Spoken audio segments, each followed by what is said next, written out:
ইসকনকে নিষিদ্ধ ও আইনজীবী সাইফুল ইসলাম আলিফ হত্যায় জড়িতদের গ্রেফতার দাবিতে চট্টগ্রামে বিক্ষোভ সমাবেশ ও মিছিল করেছে হেফাজতে ইসলাম।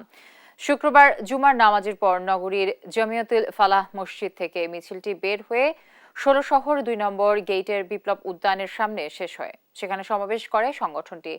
এ সময় সংগঠনের শীর্ষ নেতারা অভিযোগ করেন, ভারতের মদতে ও সাবেক শিক্ষামন্ত্রী মহিবুল হাসান চৌধুরী নফেলের প্রত্যক্ষ ইশারায় দেশে অস্থিতিশীল পরিস্থিতি তৈরি করতে চায় ইসকন। এরই অংশ হিসেবে রাষ্ট্রপক্ষের আইনজীবী সাইফুল ইসলাম আরিফকে পরিকল্পিতভাবে হত্যা করা হয়।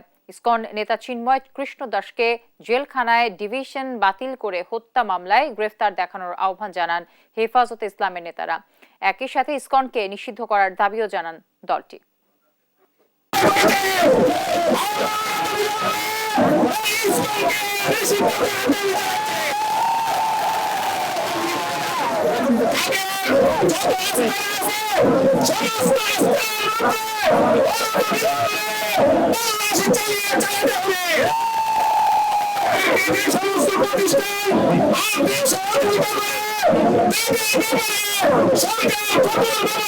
সরকার